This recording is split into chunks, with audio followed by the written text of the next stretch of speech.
الحمد لله نحمده ونستعينه ونستغفره ونؤمن به ونتوكل عليه ونعوذ بالله من شرور أنفسنا ومن سيئات أعمالنا من يهده الله فلا مضل له ومن يضلله فلا هادي له ونشهد أن لا إله إلا الله ونشهد أن سيدنا نبينا حبيبنا شفيعنا مولانا محمدا عبده ورسوله صلى الله عليه وسلم أما بعد فأعوذ بالله من الشيطان الرجيم بسم الله الرحمن الرحيم إن الله وملائكته يصلون على النبي يا أيها الذين آمنوا صلوا عليه وسلموا تسليما اللهم صل على شفيعنا مولانا وسيلة إليك وسلم اللهم صل على سيدنا نبينا حبيبنا شفيعنا مولانا معدن الجود والكرم وسلم اللهم صل على سيدنا حبيبنا شفيعنا مولانا النبي الأمي وسلم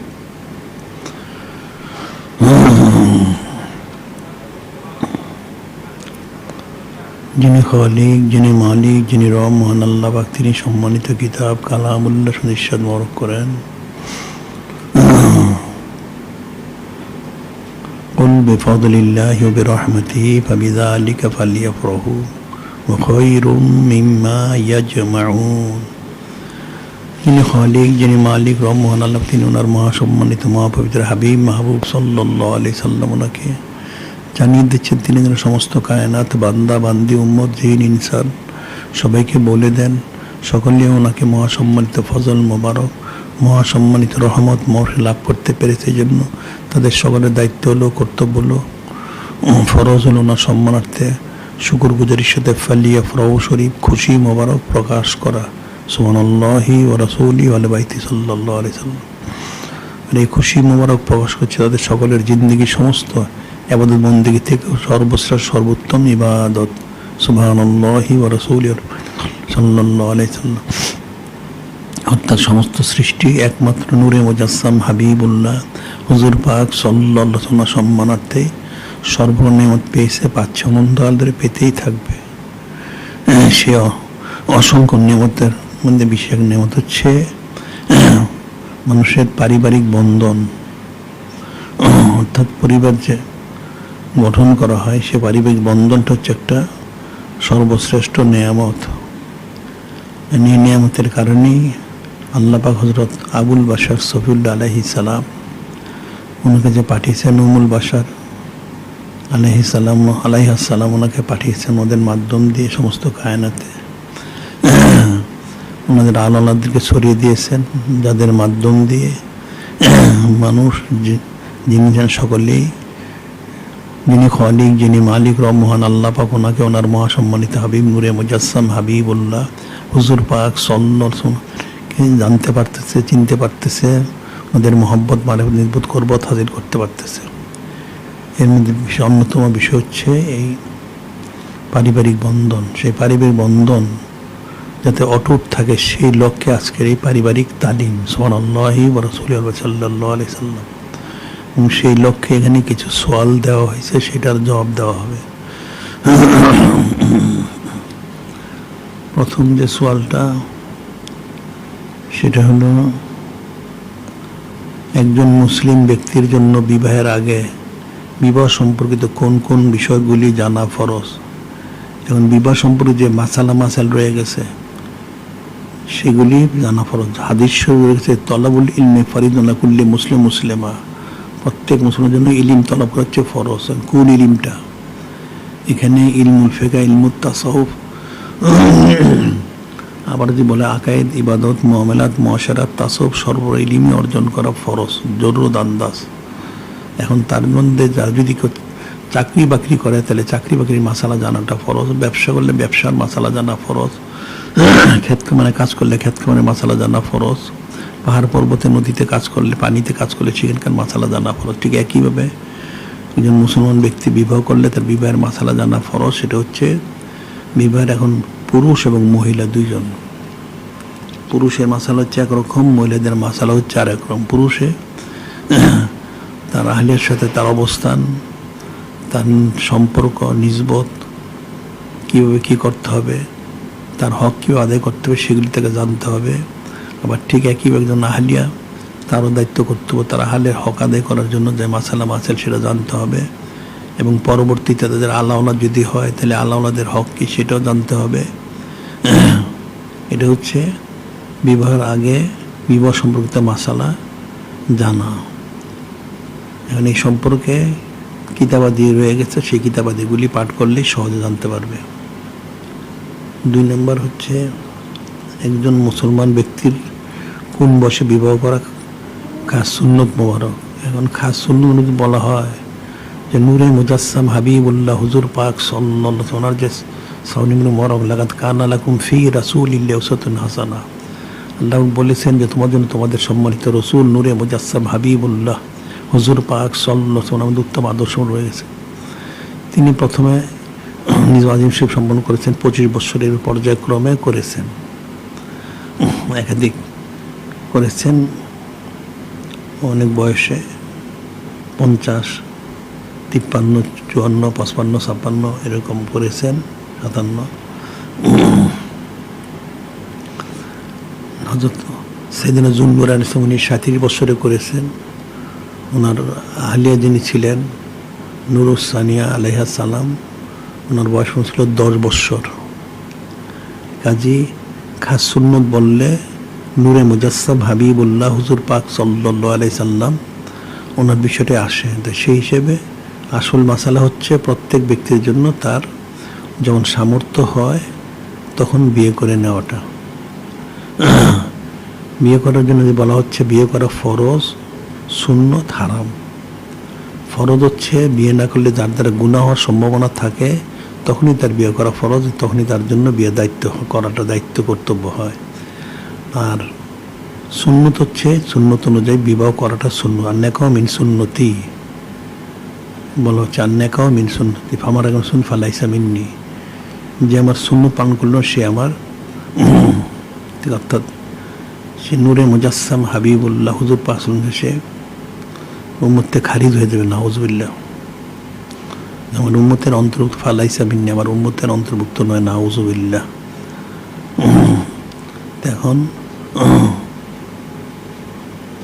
যার যখন বয়স হয় সেই হিসেবে ফরজ হলে ফরজ, সুন্নত হলে সুন্নত। আর হারাম হচ্ছে যাদের পক্ষে বিবাহ শাদী করে হক আদায় করা সম্ভব নয়, সার্বিকভাবে ভরণ পোষণ সহ তাদের বিবাহ করা নিষেধ। তাদের সামর্থ্য হলে তখন তারা বিবাহ করবে। এই জন্য যদি কোনো অসুবিধা হয় তাহলে তাদের নির্দেশ হচ্ছে বেশি বেশি রোজা রাখা। এরপর সোয়াল হচ্ছে একজন বিবাহ উপযুক্ত ব্যক্তি শুধুমাত্র অর্থ জমানো হয়নি বলে বিবাহ করতে দেরি করলে তা কতটুকু শরীয়তসম্মত? অর্থ জমানো তো শর্ত না, শর্ত হচ্ছে সামর্থ্য থাকা। টাকা জমানো থাকতে হবে না, তার আয় যদি থাকে, আয় করতেছে আবার খরচ করতেছে, তার জমা হচ্ছে না, কিন্তু তার আয় আছে, তার ভরণ পোষণের সামর্থ্য আছে, তাইলে তাকে বিয়ে করে নিতে হবে। এখন তার যদি ফরজ হয় তাহলে তো অবশ্যই করতে হবে, আর আমভাবে সুন্নত করতে হবে, এটা মনে থাকার জন্য। এখানে পয়সা অতিরিক্ত লাখ কোটি টাকা জমিয়ে বিবাহ করতে হবে সেটা শর্ত না। বিবাহের জন্য যা প্রয়োজন সেই টাকাটা যদি থাকে তাহলেই বিয়ে করতে হবে। আচ্ছা, এখানে সোয়াল একটি মেয়ে কখন বিবাহযোগ্য হয়? তেমন তাহলে কখন বিবাহযোগ্য? সবসময় বিবাহযোগ্য। তাহলে বাল্য বিবাহটা কি? যে বাল্য বিবাহটা সাধারণত বালেগা হলে বিবাহর উপযুক্ত হয়, এটা হলো সাধারণ মাসালা। এছাড়া আগে পরেও বালেগার সাথে সাথে বিবাহ দিতে, ওটা শর্ত না। পরও দিতে পারে, 10-15 বছর 20 বছরেও দিতে পারে, আগে পরে হতে পারে। যেমন যদি ধরা হয় হযরত সাইয়েদুন্নিসা জান্নাত জাহরা আলাইহিস সালাম, ওনার নিজ আজিম শরীফ হয়েছে, সেটা তো ওনাকে উপযুক্ত হওয়ার সাথে, অর্থাৎ বালেগ বলে যেটা বালেগা, সেটাও সাথে দেওয়া হয় নাই, প্রায় 16-17 বৎসরের। আবার এদিকে হযরত নুরুস হালিসা আলাইহিস সালাম, ওনাকে যে দেওয়া হচ্ছে ওনার প্রায় 20 বৎসর।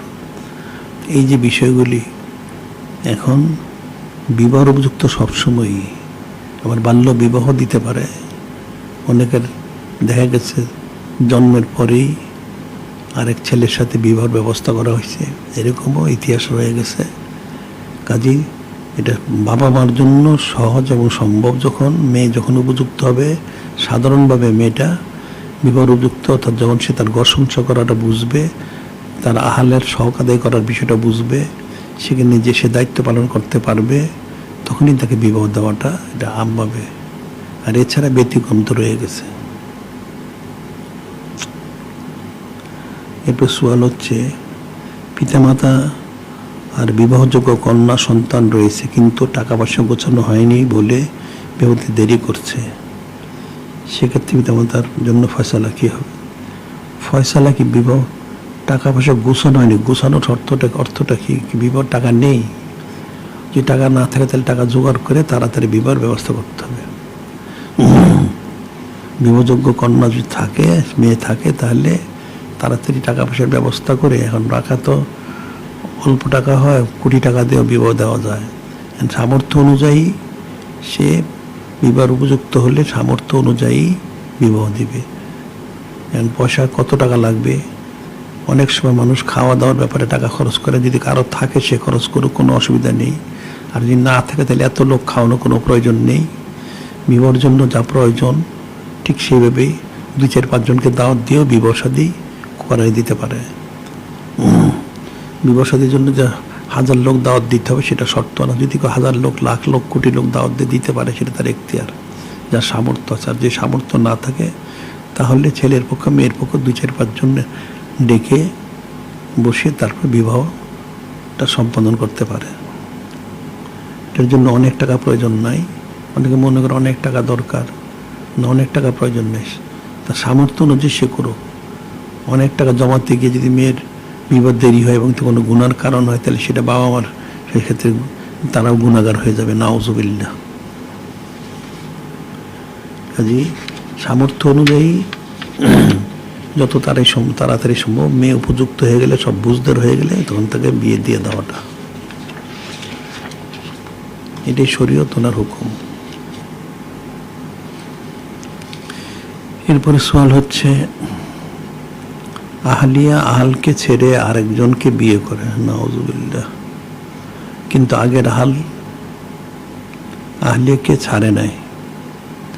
আহলিয়া বলে ছেড়ে দিয়েছে, আবার বলে কাজী অফিসে গিয়ে ছেড়ে দিয়েছি। আহলিয়া নিজে তালাক দিয়ে আরেকজনকে বিয়ে করতে পারবে কিনা শরীয়তসম্মত? এখন সাধারণভাবে আহলিয়া তালাক দিতে পারবে না, তার শর্ত রয়ে গেছে। এটা হচ্ছে এখানে 2 প্রকার, তাহবিজ, তালাকে তাহবিজ আর খোলা তালাক। তালাকে তাহবিজটা হচ্ছে যদি আহাল অনুমতি দেয় আহলিয়াকে যে তুমি তোমাকে তালাক দিয়ে নাও, তখন সে তার ইচ্ছা মতো 1, 2, 3 তালাক দিয়ে নিতে পারবে। এটা হচ্ছে তালাকে তাহবিজ, যদি আহাল অনুমতি দেয়। আর খোলা তালাক হচ্ছে মোহরের বিনিময়ে, যে আহালিয়া মোহর নিবে না, আহাল যেন তাকে তালাক দিয়ে দেয় অথবা তালাক দেওয়ার অনুমতি দেয়। তখন অনুমতি দিলে তখন আহলিয়া নিজেকে 1, 2, 3 তালাক দিয়ে নিতে পারবে। এটা হচ্ছে আহালের অনুমতির সাপেক্ষে।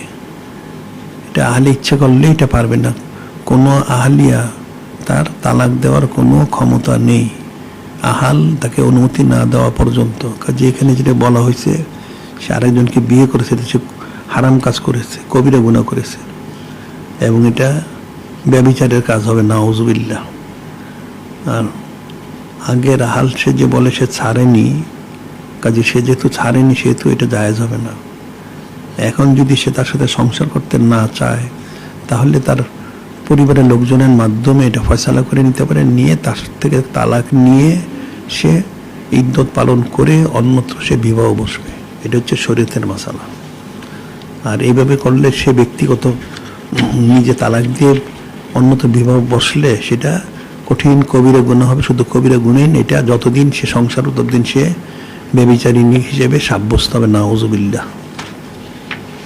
আর এই পুরুষটাও একই গুনায় গুনাহগার হবে। এটা হচ্ছে শরীয়ত, ওনার ফয়সালা। আচ্ছা,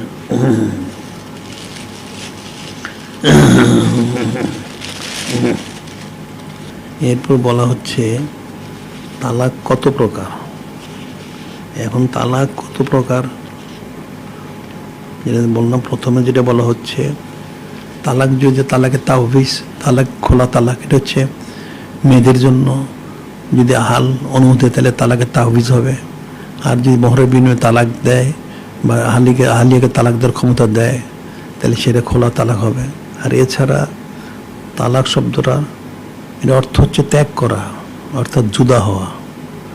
তাই তালাকটা হচ্ছে 3 প্রকার: তালাকে আহসান, তালাকে হাসান, তালাকে বেদি, বেদাত আর কি।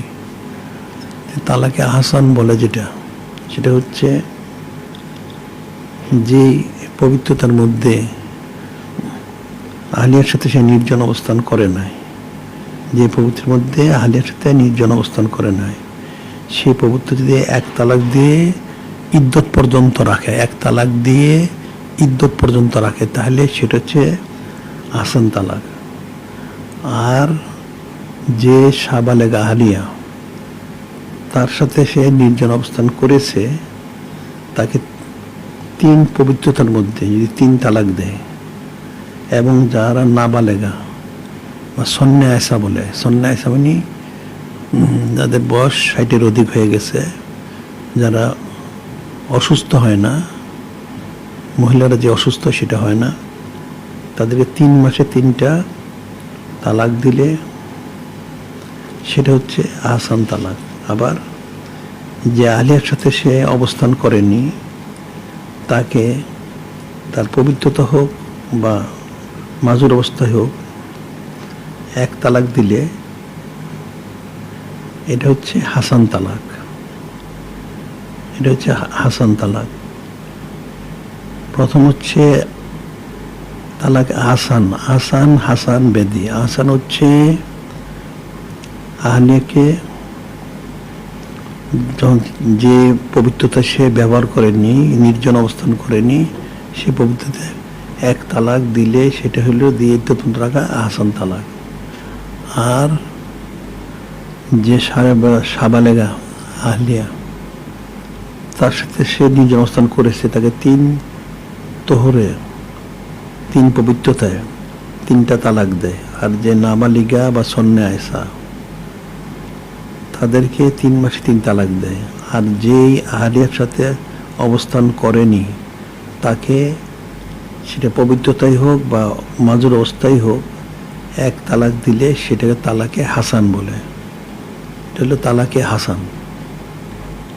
আর তালাকে বেদি যেটা, অর্থাৎ বেদাত, এটা হচ্ছে আসলে এটা পবিত্রতাই হোক আর অপবিত্রতাই হোক, মাজুর অবস্থায় হোক, একসাথে 3 তালাক দিলে, 1 বাক্যে দেখ বা 3 বাক্যে দেখ, একসাথে 3 তালাক দিলে এটা হচ্ছে তালাকে বেদি, বেদাত তালাক। এই তালাক হচ্ছে 3 প্রকার: আহসান, হাসান, বেদি। আর মহিলাদের ব্যাপারে যেটা বলা হচ্ছে তালাকে তাওবিজ আর খোলা তালাক।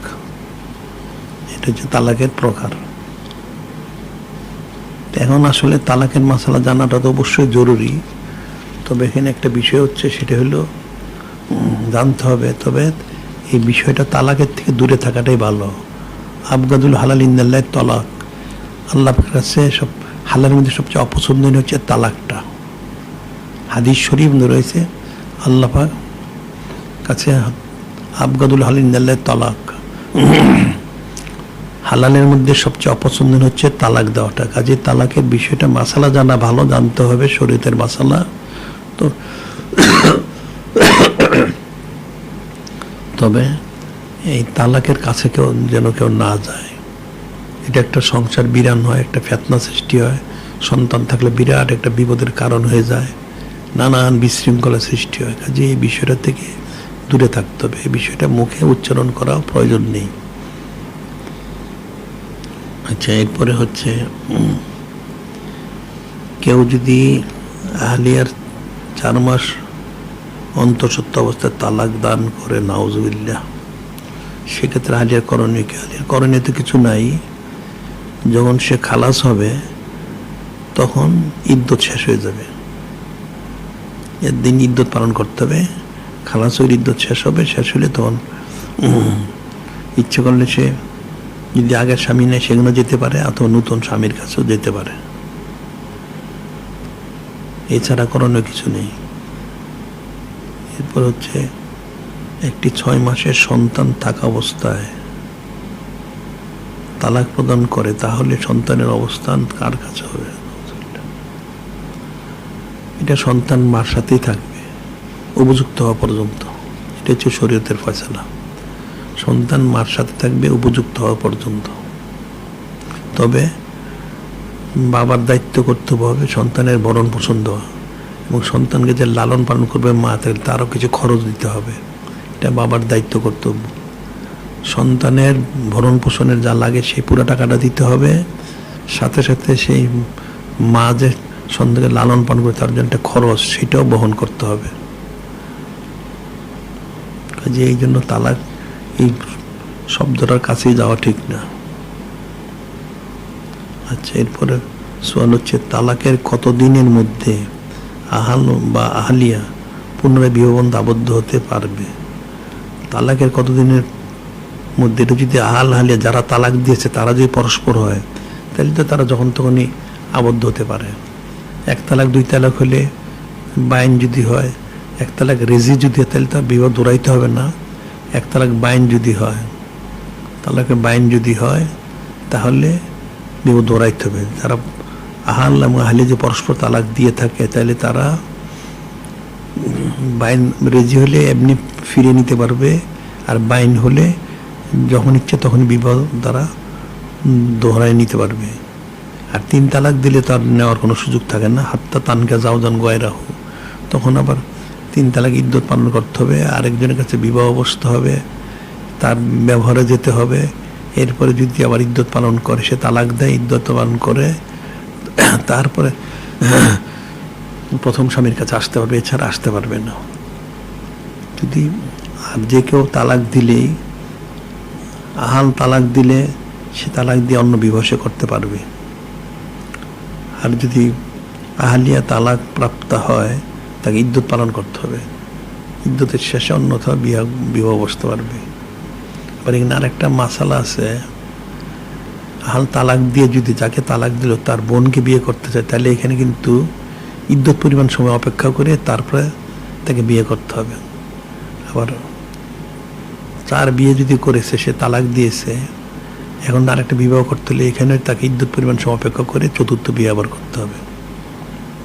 শরীয়তের কিছু মাসালা এখানে রয়ে গেছে। আচ্ছা, আহলিয়া আর তালাক দেওয়ার ক্ষমতা শরীয়ত সম্মত কিনা, এটা আগেই বলা হয়েছে। আহলিয়ার তালাক দেওয়ার ক্ষমতা শরীয়ত সম্মত না, তবে যদি স্বামী তাকে আহাল যদি তাকে অনুমতি দেয়, তালাকে তাহভিজ, তখন সে নিজেকে তালাক দিয়ে নিতে পারবে। অথবা যদি খোলা তালাক হয়, মোহরের বিনিময়ে তালাক নেয়, তাহলে স্বামী যদি বলে যে সে যেন তাকে তালাক দিয়ে নিতে পারে মোহরের বিনিময়ে, তাহলে সে তালাক দিয়ে নিতে পারবে, এছাড়াও পারবে না। এরপর হচ্ছে কোনো দুগ্ধপানকারী সন্তানকে তার মায়ের বুকের দুধ না থাকার কারণে প্রতিবেশী এবং পরিচিত অনেকে এবং অনেক আত্মীয়স্বজন সেই সন্তানকে দুধ পান করায়। পরবর্তীতে ওই সন্তানকে বিয়ে করানো হয় এবং তার 10 বছর পর, বিয়ের 10 বছর পর প্রমাণ পাওয়া যায় যে বিবাহিত স্ত্রী তার দুধ বোন ছিল, কিন্তু এখন তাদের 3টি সন্তান আছে এবং এই বিয়ে ভেঙে নূতন করে বিয়ে করাও অনেক কঠিন। স্ত্রী কোনো অবস্থাতেই সংসার ত্যাগ করবে না, এমত অবস্থায় শরীয়তের হুকুম কি না? শরীয়তের হুকুম হচ্ছে এখন বিবাহ ভেঙে দিতে হবে। তারা সংসার করতে পারবে না, তারা ভাই বোন হিসেবে থাকতে পারবে, সন্তান তাদেরই থাকবে। তবে আহাল আলাদা বিবাহ করবে, আহালিয়া সে অন্য বিবাহ বসবে, তারা ভাই বোন হিসেবে অবস্থান করবে। এটা হচ্ছে শরীয়তের মাসালা। কারণ এখন তাদের সংসার করা সম্পূর্ণ অবৈধ, না যায়। ভাই বোন যেমন যদি এরকম করে কবিরা গুনাহ হয়, ঠিক এটি কবিরা গুনাহ হবে। এর থেকে বিরত থাকতে হবে। কাজে এরা দুইজন এখন ভাই বোন হিসেবে, দুধ ভাই বোন হিসেবে থাকতে পারে একসাথে, কোনো অসুবিধা নেই। দুধ ভাই বোন হিসেবে এক বাড়িতে অবস্থান করতে পারবে। তবে আহাল আরেকজন কে বিয়ে করে অবস্থান করতে পারে, আর এই আহলিয়া মেয়েটা অন্য ছেলের কাছে বিবাহ বসবে করে সে ঘর সংসার করতে পারে।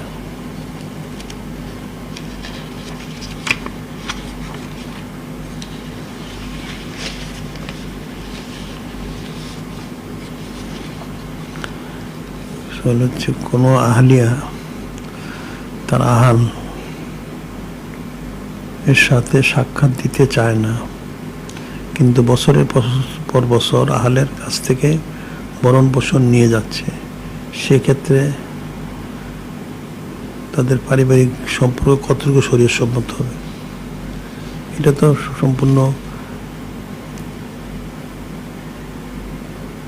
আহলিয়ার কবিরা গুনাহ হবে।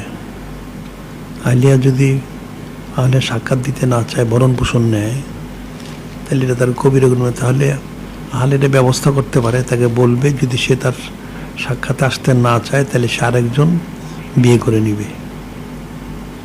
আর সে তার আহলে এসে থাকতে পারে, যদি হাল রাখে তাহলে কোনো অসুবিধা নেই, তবে সে আরেকজন বিয়ে করে নিতে পারবে। কাজে এইভাবে এটা আহলিয়ার জন্য এটা শরীয়ত সম্মত না। আহলিয়া আহলের কাছে যাবে না। যদি তার কোনো ওজর থাকে, কোনো অসুস্থতা থাকে, তাহলে সেটা চিকিৎসা করবে। আর তারপরে যদি তার সম্ভব না হয় তাহলে আহালকে বলবে আহাল আরেকটা বিবাহ করে নিবে, সে থাকুক, কোনো অসুবিধা নেই, তার ভরণ পোষণ সে দিবে তার হালিয়া হিসাবে। কিন্তু বিনা কারণে, বিনা শরীয়ত ওনার ওজর ছাড়া এভাবে জীবনযাপন করাটা শরীয়ত সম্মত নয়। আর আহালের বিষয় বুঝতে হবে, সে আহলিয়ার সাথে বিষয়টা ফয়সালা করে নিতে হবে, করে প্রয়োজনে সে আরেক বিবাহ করবে। এরপর সওয়াল হচ্ছে, আহলিয়া যদি আহালকে অহেতুক গালিগালাজ করে, সেক্ষেত্রে এমন আহলিয়ার সাথে পারিবারিক সম্পর্ক রাখার বিধান কি? আহলিয়া আহালকে গালিগালাজ করলে তাকে বুঝাইতে হবে, বুঝায়ে এটা ফয়সালা করতে হবে, এবং সে কেন গালিগালাজ করে এটা জানতে হবে, কি কারণ। যদি সে সংসার করতে না চায় তাহলে সেটা একটা ফয়সালা, আর যদি সংসার করতে চায় কেন সে গালিগালাজ করবে, এটা কখনো শরীয়ত সম্মত না। এটা বুঝিয়ে তার গালিগালাজটা বন্ধ করাইতে হবে, তাকে এই বিষয়ে নসিহত করতে হবে। এটা শরীয়তের মাসালা। এখন গালিগালাজ করে দেখে সংসার বাদ দিয়ে দিতে হবে এটা না, তাকে বুঝিয়ে গালিগালাজটা বন্ধ করাইতে হবে, শরীয়তের মাসালা শিক্ষা দিতে হবে, তালিম তালকিন দিতে হবে। এই জন্য আমরা বলি যে পারিবারিক তালিম প্রয়োজন, এবং মেয়েদেরও আলাদা তালিমের প্রয়োজন। অনেকে মাসালা জানে না, এই জন্য হয়তো কি সমস্ত কথাবার্তা বলে। এরপর হচ্ছে, কোনো আহাল যদি মায়ের মিথ্যা অভিযোগ শুনে যাচাই বাছাই ছাড়াই আহলিয়াকে মারধর করে, সেক্ষেত্রে সময় শরীয়তের বিধান কি? এটা কবিরা গুনাহ হবে। যাচাই বাছাই ছাড়া যদি আহলিয়াকে মারধর করে, এটা কবিরা গুনাহ হবে, এটা শরীয়ত সম্মত না। এটা তার উচিত হবে তাহকিক করা। মা যদি বলে, এটা তাহকিক করবে, করে তারপর ফয়সালা করবে। এখন মায়ের সন্তুষ্টি প্রয়োজন, কিন্তু মিথ্যা অভিযোগে নিয়ে তার আহলিয়াকে সে মারবে, এটা দিয়ে তো সে সন্তুষ্টি পাবে না, বরং তার কবিরা গুনাহ হবে। এই জন্য যদি আহলিয়ার সাথে তার মার কোনো দ্বন্দ্ব হয়, সেটা সে শোনে, তখন সেটা ভালো করে শুনে এটা পরস্পর আপোষ করার ব্যবস্থা করে দিবে, মারামারি কাটাকাটি না। যদি আহলিয়ার অপরাধ হয়, দোষ হয়, তাহলে তার মার কাছে মাপ চাওয়াবে। আর মা যদি কিছু করে তাহলে মাকে বিষয়টা বুঝায় বলতে হবে, কারণ সংসারকে ভেঙে দেওয়াটা সোজা, এটাকে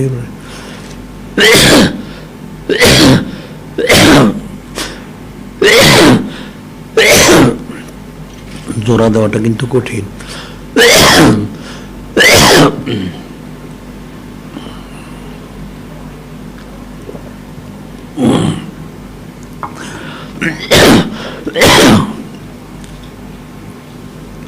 এরপর হচ্ছে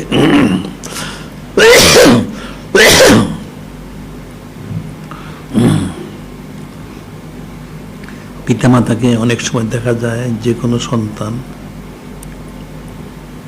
বেশি টাকা পয়সা দেয়, পিতামাতা তার পক্ষে কথা বলে, এবং যে সন্তান অসচ্ছল, অর্থাৎ সন্তানের অসচ্ছলতার কারণে পিতামাতাকে অনুরূপ টাকা পয়সা দিতে পারে না, এমন অবস্থায় সন্তানকে গুণাগার হবে। এখন যে সন্তানটি পিতামাতাকে বেশি পয়সা দেয় তাকে পক্ষে কথা বলে, এটা আসলে শরীর সম্মত না। এখন সব সন্তানের তো অবস্থা একরকম নাও হতে পারে। যার সচ্ছলতা বেশি সে তার বাবা মাকে বেশি দিবে, খুব ভালো, এটা খুশির কারণ। আর যে সন্তান যদি অসচ্ছল হয়, সে তার সার্বিক কোশিশ করার পরেও যদি সে সচ্ছলতা লাভ করতে না পারে, তাহলে তো সে তার পিতামাতাকে টাকা দিতে পারবে না। এই অবস্থায় এই সন্তানকে তুচ্ছতাচ্ছিল্য করা কখনো শরীর সম্মত হবে না, বরং বাবা মার দায়িত্ব হবে এই সন্তান কী করে সচ্ছল হয় সেই ব্যবস্থা করে দেওয়া। এটা মনে রাখতে হবে। টাকা পয়সার জন্য সন্তানকে একজনকে বেশি মহব্বত করবে, আর একজন অসচ্ছল সে দিতে পারে না, তাকে মহব্বত করবে না, এটা শরীর সম্মত না। বরং যে সচ্ছল টাকা পয়সা দিয়ে ভালো কথা, আর যে অসচ্ছল দিতে পারতেছে না কোশিশ করার পরেও, তাহলে তাকে সচ্ছলতা লাভ করার যে ব্যবস্থা কীভাবে করা যেতে পারে সেটা পিতামাতা সহযোগিতা করবে।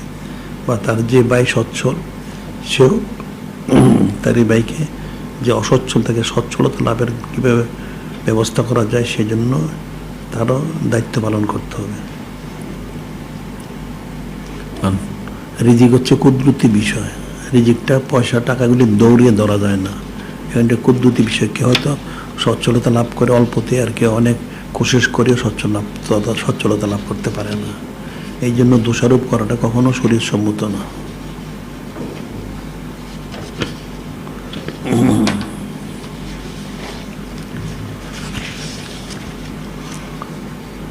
আচ্ছা, হাল ছাড়া কোনো মহিলা বাজারে গিয়ে ইচ্ছে মতো বাজার করলে তা কতটুকু শরীর সম্মত হবে? এটা তো শরীরের খেলা। বাজারে যাওয়াই তো হারাম, বেপর্দা রয়ে গেছে, নানান কিছু রয়ে গেছে এখানে। কাজী আহলিয়ার হালকে সহ বাজারে যাওয়া জায়েজ নেই। তার যা প্রয়োজন তার হালকে বলবে, সে বাজার থেকে এনে দিবে।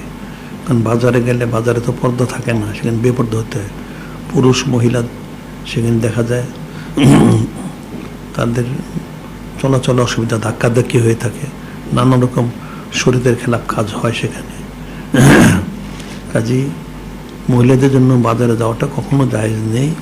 হ্যাঁ, যদি এমন কোনো বাজার হয় যে বাজারটাতে শুধু মহিলারাই থাকে আর পুরুষ নাই, তো সেটা আলাদা মাসালা। কিন্তু এখন আমাদের দেশে যে বাজারগুলি পুরুষ মহিলা একাকার, কাজে এখানে কোনো মহিলাদের একা জায়েজ নেই, আহলের সাথেও যাওয়া জায়েজ নেই।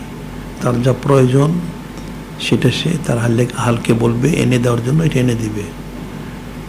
এটা কবিরা গুনাহ হবে। এখন যা যেতে গেলে কেউ তার তাকে ধরে রাখবে না, কিন্তু এটা হচ্ছে শরীয়ত ওনার খেলাফ, কবিরা গুনার কারণ। একা যাওয়া কখনোই সম্ভব জায়েজ নেই, আর আহলের সাথে যাওয়াটাও জায়েজ নেই। আচ্ছা, এরপর সওয়াল হচ্ছে আহাল খুবই আমলদার কিন্তু আহলিয়া নয়। আহাল পবিত্র দরবার শরীফে বেশি বেশি সময় অবস্থান করে যেন পরিবারে ফিরে আহলিয়ার কটূক্তি শুনতে না হয়। তারপর বাসায় ফেরার পর আহলিয়া বলে, সারাদিন তো বাইরেই পড়ে থাকেন, আমাদের খোঁজখবর নিতে হবে না, ছেলে মেয়েদের খোঁজখবর নিতে হবে না, সেক্ষেত্রে শরীরের ফয়সালা কি? এখন আহলিয়া তো ঠিকই বলেছে, আহাল আমলদার হোক, আহলিকে আমলদার বানাইতে হবে। এবং হ্যাঁ, দরবার শরীফে আসা যাওয়া করবে, তবে পরিবারের তো খোঁজখবর নিতে হবে, কথা তো সত্যই। পরিবারের খোঁজখবর নিতে হবে, ছেলে মেয়েদের খোঁজখবর নিতে হবে, তাদের হক আদায় করতে হবে। হক আদায় করে সে দরবার শরীফে অবস্থান করুক।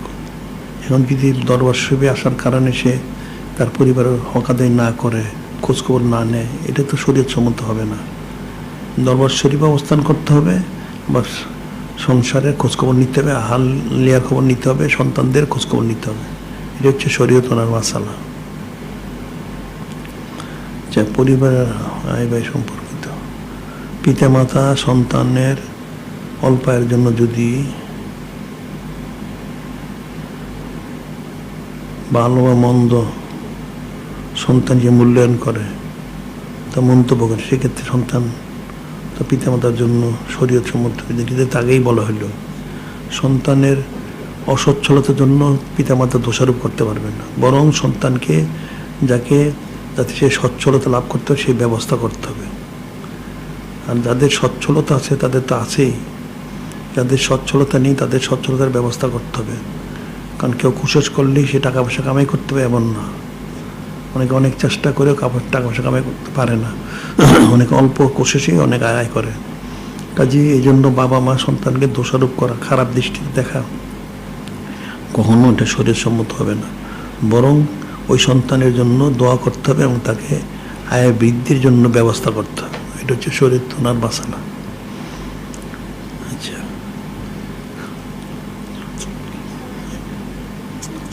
পিতামাতা সন্তানকে অনেক খরচ করে লেখাপড়া করিয়েছে,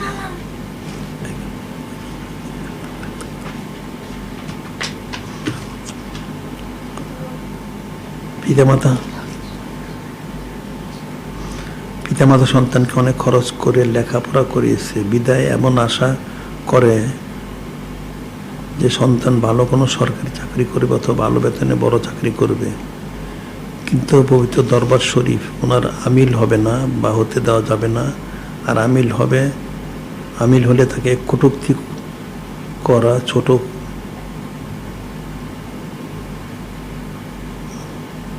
তুচ্ছতাচ্ছিল্য করা, শরীয়ত ওনার ফয়সালা কি হবে? এখন ছেলে যাকে পড়াশোনা করে সে যদি বাইরে বড় চাকরি পায়, ভালো চাকরি পায়, বেশি বেতনের পায়, তাহলে সেটাই সে করুক, অসুবিধার কি আছে? আর যদি দরবার শরীফে আমিলে কোনো চাকরি না পায় আর দরবার আমিলে আর দরবার শরীফে যদি সে ভালো পয়সা পায় তাহলে সে তো এখানে চাকরি করতে পারে। আর দরবার শরীফে আমিল হওয়ার জন্য যদি কেউ তুচ্ছতাচ্ছিল্য করে, কটূক্তি করে, এটা তো খুব কুফরি হবে, কবিরা গুনাহ হবে। কারণ এখানে তো কাউকে জবরদস্তি করা হয় না চাকরি করার জন্য। এখানে দেখা যায় অধিকাংশ লোকই যারা রয়ে গেছে এদের অনেকেরই কোনো চাকরি ব্যবসা নেই, অনেকে বেকার হয়ে গেছে, অনেক স্থান থেকে চাকরি ছিল, তারা চাকরিচ্যুত হয়ে গেছে, তাদেরকে আমরা এখানে ব্যবস্থা করি তাদের উপকারের জন্য। এবং আমরা এখানে কিন্তু কাউকে পয়সা খুব বাজার দর অনুযায়ী আমরা পয়সা দিই, এখানে কাউকে কম দেওয়া হয় না। এটা যারা বলে থাকে তারা মিথ্যা কথা বলে। আর দরবার আমিল হলে কটূক্তি করলে এটা একটা তো কবিরা গুনাহ হবে, এই ক্ষেত্রে সে কুফরি হতে পারে, এটা মনে রাখতে হবে। এখানে যারা আমিল আছে তাদের প্রত্যেকে তার যোগ্যতা অনুযায়ী আমরা ব্যবস্থা করি এবং ক্ষেত্র বিশেষ যোগ্যতার বেশিও আমরা দিই। কাজে এই সমস্তগুলি অনেকে জানে না, না জানার কারণে তারা এই সমস্ত সুচারে কিলোকাল করে। এটা করাটা কিন্তু কবিরা গুনাহ হবে, ক্ষেত্র সেটা কুফরি হবে। দরবার শরীফে আমিল হতে পারবে না, কেন পারবে না, কি কারণে পারবে না? এখানে কি কুফরি করানো হয়? নাউজুবিল্লাহ। এখানে পয়সাও কম দেওয়া হয় না, কোনোটাই কম দেওয়া হয় না।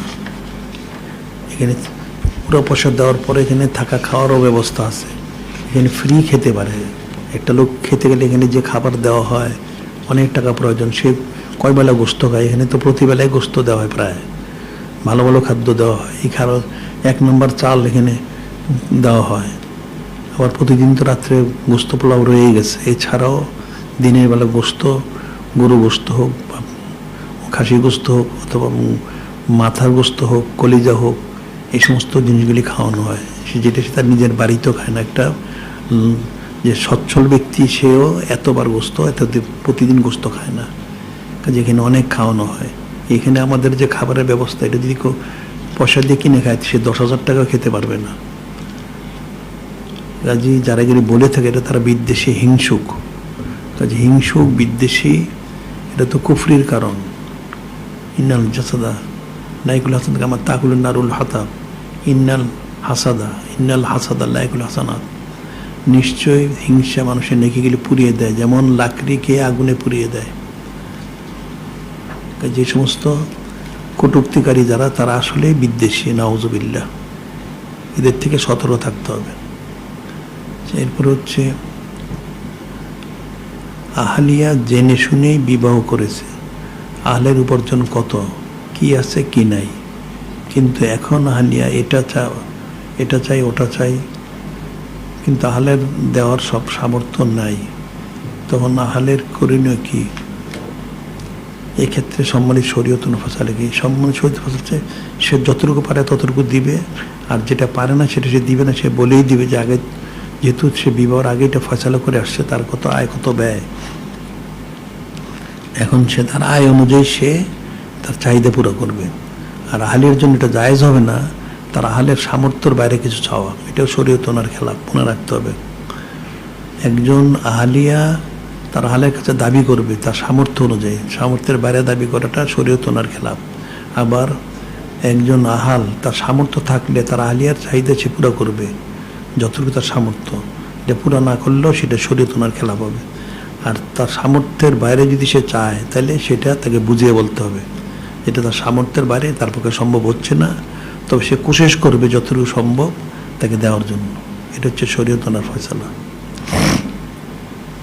আচ্ছা, এখানে একটা সওয়াল, যারা 25,000 30,000 টাকা ভাতা পায় তারা বাসা ভাড়া দিয়ে ক্যান্টিনে কেনাকাটা ঠিকমতো করতে পারে, আচ্ছা, আবার অন্যান্য খাতেও কিছু হাদিয়া দিতে পারে। তো যারা 15-20,000 টাকা পায় তারা বাসা ভাড়া দিলে ক্যান্টিনে করতে হিমশিম খেতে হয়, আবার অন্যান্য খাতেও হাদিয়া দিতে পারে না ইচ্ছা থাকা সত্ত্বেও। এখন এটা তো 25,000 টাকা পায় না 30,000 টাকা পায় অথবা 15,000 টাকা পায়, এটা তার সামর্থ্য অনুযায়ী। একটা লোক যদি তার উপযুক্ত পদ হয়, ডাক্তার ইঞ্জিনিয়ার হয় অথবা একটা বড় পদে থাকে, সে তো সে বেশি পয়সা পাবে। আর যদি সে সেই পদে না যায়, সাধারণ পদে থাকে, এখন তাহলে সে তাকে মানুষ কত টাকা দিবে এটা তো দেখতে হবে, তার তো যোগ্যতা অনুযায়ী তাকে টাকা দিতে হবে। যেমন আমরা মিলে গিয়েছিলাম, সেখানে জিজ্ঞাসা করলাম সিকিউরিটিতে কত টাকা বেতন দেওয়া হয়, বলে যে সিকিউরিটি যারা তাদের মাসে বেতন 4,000 টাকা অথবা 5,000-6,000 টাকা। তো এখন এটা তাদের সরকারি রেট। এই যে গার্মেন্টসে মারামারি কাটাকাটি করলো, তাদের বেতন ছিল কম, 5,000 টাকা করা হয়েছে। তো এখন 15,000 টাকা 20,000 টাকা তাকে দেওয়া থেকে তো অনেক টাকা দেওয়া হচ্ছে, তার যোগ্যতা কতটুকু এটাও তো দেখতে হবে। যদি সে ঢাকা শহরে থাকতে না পারে বাড়ি ভাড়া দিয়ে, তাহলে তার আহালিয়াকে সে দেশে রাখুক, সে ঢাকা শহরে থাকুক, তাইলে তো হয়ে যায়। এটা তো আকল বুদ্ধি খাটিয়ে কাজ করতে হবে। চাহিদার কোনো শেষ নেই, লাখ টাকা পেলেও অনেক সময় অভাব থাকে, আবার কেউ 1,000 টাকা দিয়েও অভাব মিটিয়ে দিতে পারে, এটা মনে রাখতে হবে। এগুলি হচ্ছে মানুষের আকল বুদ্ধির অভাবের কারণে এই অবস্থা।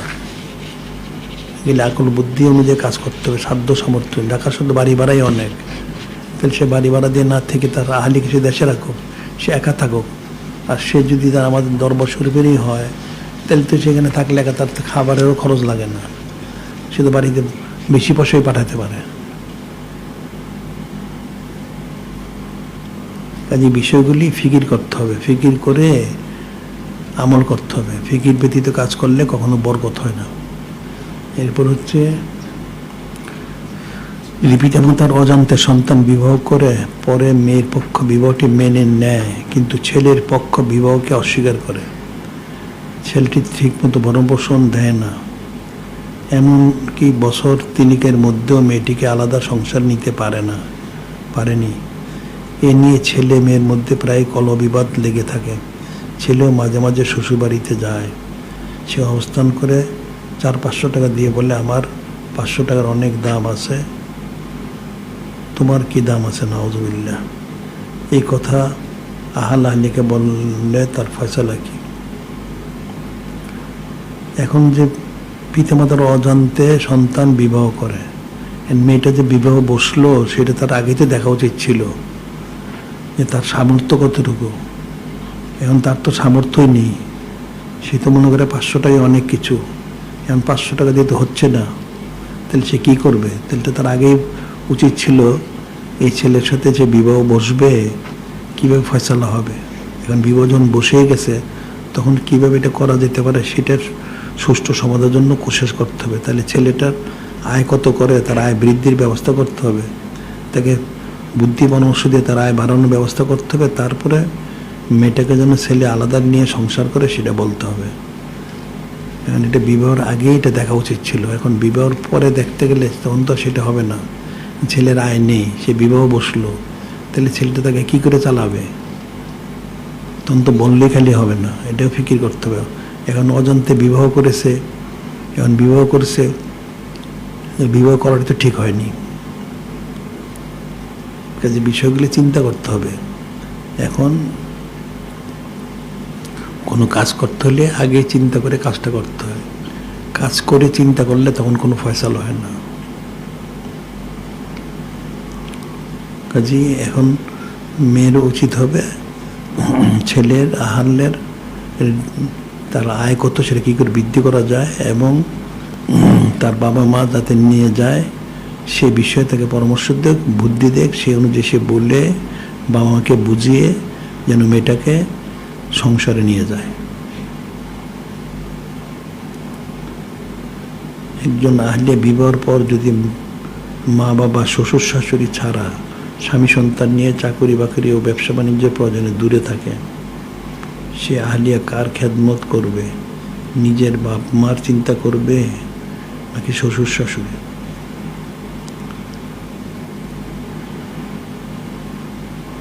এখন আহলিয়া বিয়ার পর তার আহাল যদি চাকরি বাকরির জন্য দূরে থাকে, আলাদা থাকে বাবা মা থেকে, শ্বশুর শাশুড়ি থেকে, তখন আহলিয়া কার সে দূরের থেকে কীভাবে খেদমত করবে? যদি যোগাযোগ খোঁজখবর নিতে হয় তাহলে তো সবাই খোঁজখবরই তাকে নিতে হবে, তবে শ্বশুর শাশুড়ির খবরটা তাকে বেশি নিতে হবে, বাবা মার খবরও নিতে হবে।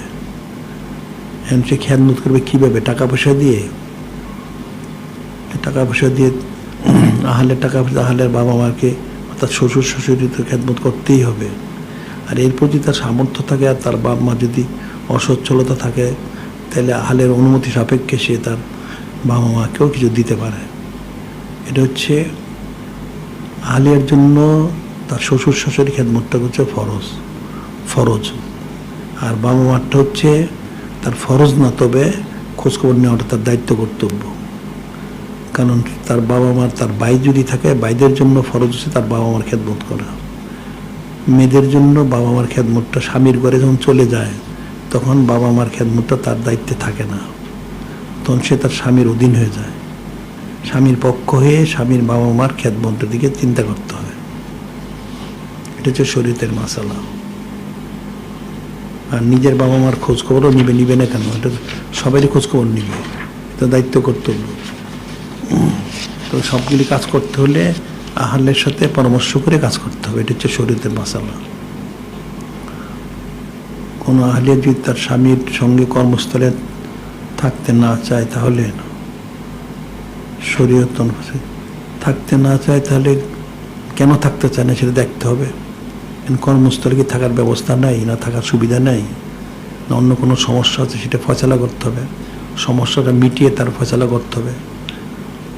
থাকতে চাবে না কেন, কী কারণে চায় না সেটা তো দেখতে হবে।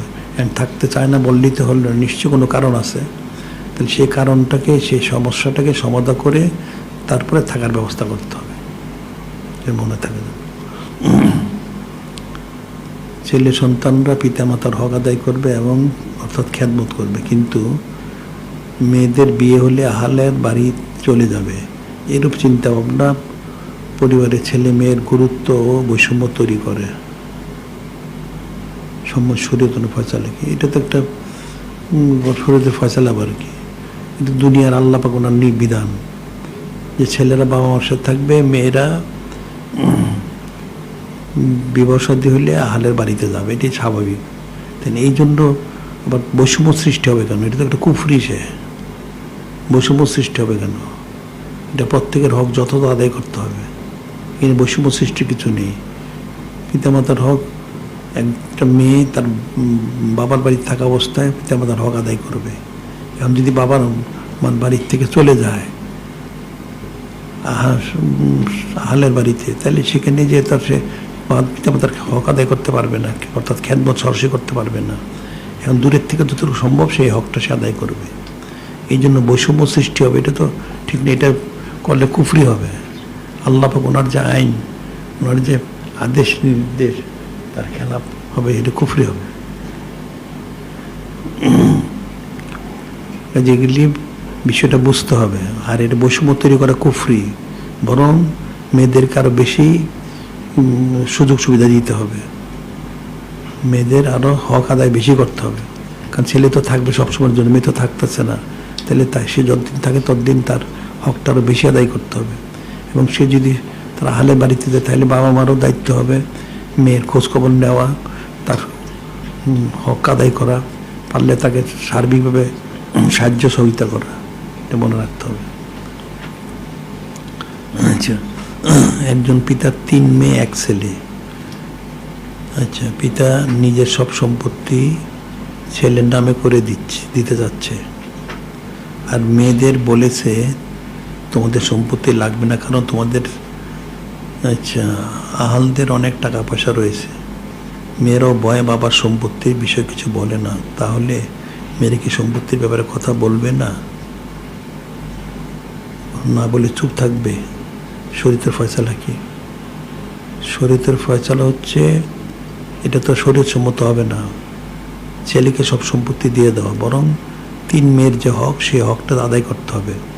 এখন মেয়ের যদি সম্পদশালী হয়, শালীনী হয়, তাদের আহালদের যে অনেক টাকা পয়সা থাকে, আর ছেলের যদি কিছু না থাকে, বাবা মার যদি তেমন উল্লেখযোগ্য সম্পদ না থাকে, সামান্য, এটা ভাগ করতে গেলে তাহলে ছেলের তেমন উল্লেখযোগ্য থাকবে না। তাহলে সেটা হয়তো বুঝিয়ে বলতে পারে যে এনে সম্পদ কম, তোমরা যদি নিয়ে যাও তাহলে হয়তো তার থাকবে না, তো তোমরা তাকে দিয়ে দাও। এখন যদি মেয়েরা সচ্ছল হয়, তারা স্বেচ্ছায় দেয়, তখন জায়েজ হবে, এছাড়া এটা রাখাটা জায়েজ হবে না। পিতার দায়িত্ব হবে ওয়ারিশ সত্য হিসেবে এটা দিয়ে দেওয়া। এখন এরপরে যদি পিতা মনে করে যে মেয়েদেরকে বললে মেয়েদের তো অবস্থা ভালো, ছেলেকে তারা দিয়ে দিবে, তাহলে পিতা বলতে পারে যে তোমরা যদি চাও তাহলে তোমরা তোমাদের ভাইকে দিতে পারো, কারণ তার তো সচ্ছলতা নেই, আর্থিক তেমন টাকা পয়সা নেই, তোমাদের রয়েছে। তো সেই হিসেবে যদি তখন মেয়েরা দেয় তখন সেটা জায়েজ হবে, এছাড়া কিন্তু সেটা জায়েজ হবে না। এটা ওয়ারিশ সত্য অনুযায়ী বন্টন করতে হবে। ওয়ারিশ সত্য বন্টন করার পরে পরবর্তী সময় যদি মেয়েরা তার ভাইকে দিয়ে দেয় সম্পদ, তাহলে সেটা জায়েজ হবে। এছাড়া মেয়েদেরকে না দিয়ে তাদেরকে বঞ্চিত করা, এটা কিন্তু কবিরা গুনাহ হবে, এটা শরীয়ত ওনার খেলা। সন্তানের জন্য যদি পিতা সম্পদ রেখে যেতে না পারে, তাহলে পিতা কি গুনাহগার হবে? সন্তান যখন পিতার সম্পদ রেখে যেতে না পারে তাহলে গুনাহগার হবে কেন? যদি সব খরচ করে ফেলে পিতা সন্তানদের জন্য, তাহলে রাখবে কোত্থেকে? আর যদি পিতা সচ্ছল হয় তাহলে রেখে যাবে। আর যদি পিতা সম্পদ থাকার পরে সম্পদগুলি যদি পিতা অপচয় করে, তাহলে পিতার গুনাহ হবে, কবিরা গুনাহ হবে। আর যদি পিতা সার্বিক কোশিশ করার পরেও সন্তানদের জন্য তেমন সম্পদ রেখে যেতে না পারে, সেটা তার গুনাহ হবে না, কারণ সে তো কোশিশ করেছে। আর যদি যা টাকা পয়সা ছিল সন্তানদের হয়তো খরচ করে লেখাপড়া করিয়েছে বা নানান রকম বিয়ে শাদী দিয়েছে, খরচ হয়ে গেছে, সে তেমন রেখে যেতে পারেনি, এটা তার গুনাহ হবে না। এটা যদি সম্পদ থাকার পরেও পিতা অপচয় করে, টাকা পয়সা নষ্ট করে, তখন সেটা পিতার গুনাহ হবে, এছাড়া গুনাহ হবে কেন? সে পিতা 3 কন্যা সন্তান সহ তার 2 স্ত্রী রেখে ইন্তেকাল করল, এক্ষেত্রে স্ত্রী কতটুকু সম্পদ পাবে? 3 কন্যা সন্তান এবং 2 আহলিয়া, তাহলে তারা 8 ভাগের 1 ভাগ পাবে, দুজনে মিলে 8 ভাগের 1 ভাগ, 8 ভাগের 1 ভাগ পাবে। সম্পত্তি যা আছে তার 8 ভাগের 1 ভাগ পাবে 2 আহলিয়া, আর 3 সন্তান পাবে 3 ভাগের 2 ভাগ। আচ্ছা, এরপরে কন্যা সন্তান থাকার কারণে কোনো পিতা যদি তার সমুদ্র সম্পত্তি মৃত্যুর আগেই হেবা দলিল করে দেয়, আচ্ছা শরীয়ত সম্মত হবে কিনা? এটা তো হেবা দলিল করে দিবে কেমনে? এটা তো ওয়ারিশ সত্য অনুযায়ী বন্টন হবে, সম্পত্তিটা ওয়ারিশ সত্য হিসেবে বন্টন হবে। কন্যা সন্তান থাকার কারণে কন্যা সন্তানরা একজন হলে অর্ধেক পাবে, একাধিক হলে 3 ভাগের 2 ভাগ পাবে। আর এছাড়া যদি পিতা যদি মনে করে যে সন্তানদের খরচের জন্য টাকা পয়সা খরচ করে, তাহলে সেটা তো আলাদা কথা। ওয়ারিশ যারা, তাদের জন্য ওসিয়ত করা জায়েজ নেই, যারা ওয়ারিশ না তাদের ওসিয়ত করতে পারে। আর যদি সন্তানের জন্য টাকা প্রয়োজন হয়, তাহলে সে টাকাটা সন্তানকে দিতে পারে যে তোমার প্রয়োজন, তুমি এটা মিটাও। এখানে হেবা দলিলের প্রয়োজন নেই, সে সম্পত্তি তাকে দিতে পারে, এই সম্পত্তি বিক্রি করে সে তার খরচটা মিটিয়ে নিবে বা যে কোনো কাজে লাগাবে সেটা দিতে পারে। কিন্তু কাউকে বঞ্চিত করার লক্ষ্যে এভাবে হেবাদলিল করাটা জায়েজ হবে না।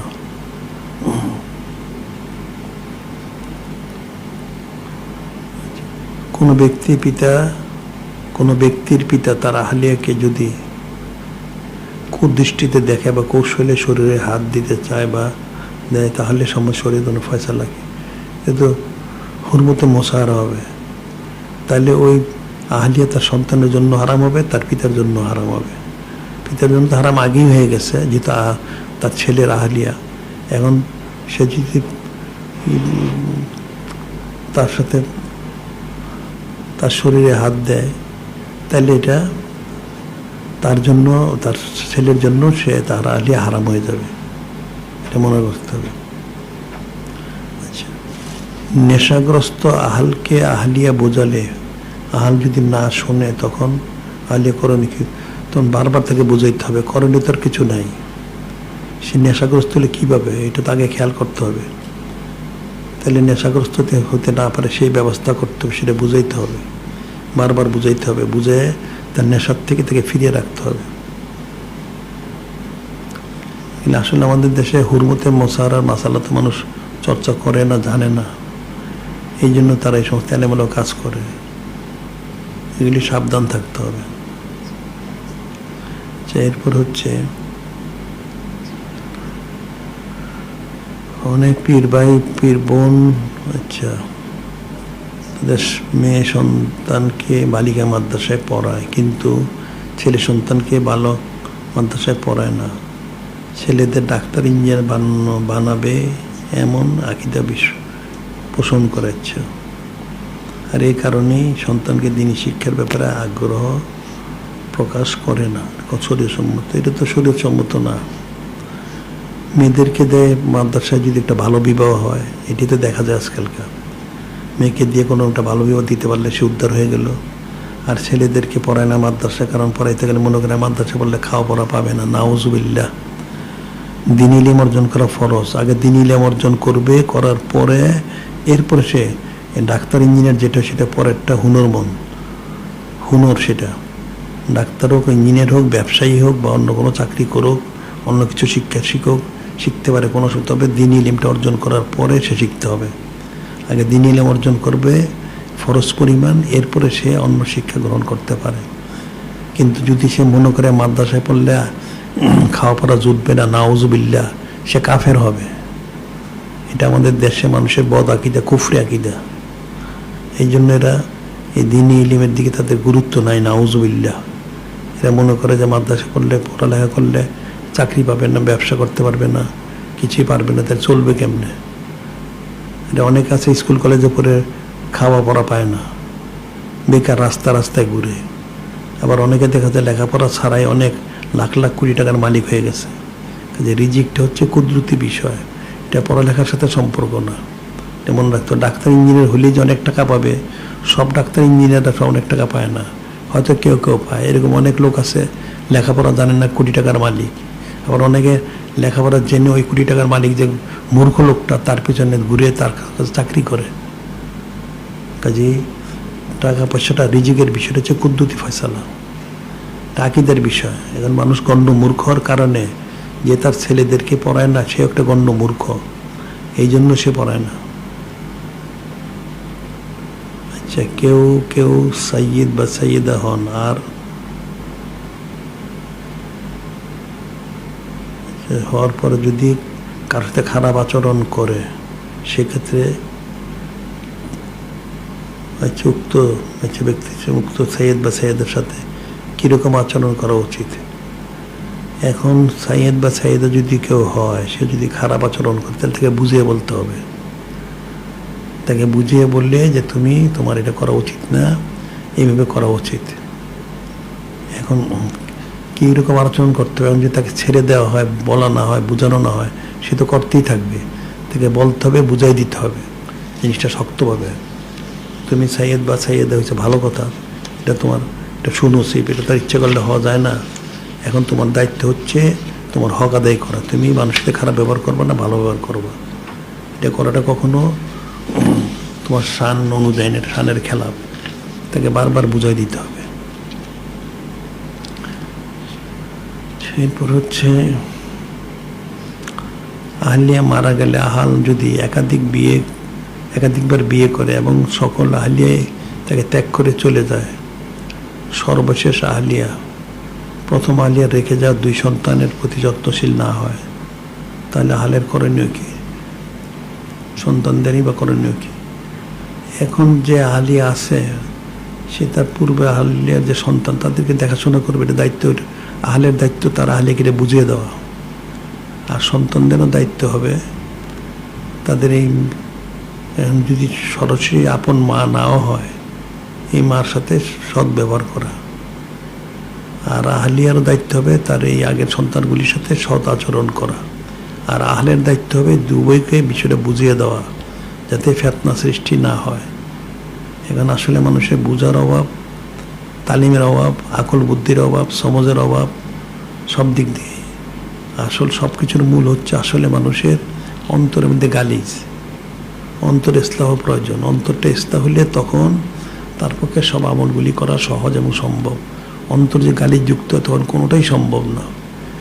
এখন পারিবারিক ফিতনা হোক বা সন্তানের সাথে ফিতনা হোক, পিতামাতার সাথে ফিতনা হোক, যত রকমই আছে, সবগুলির মূল বিষয় হচ্ছে অন্তরের গালিজ।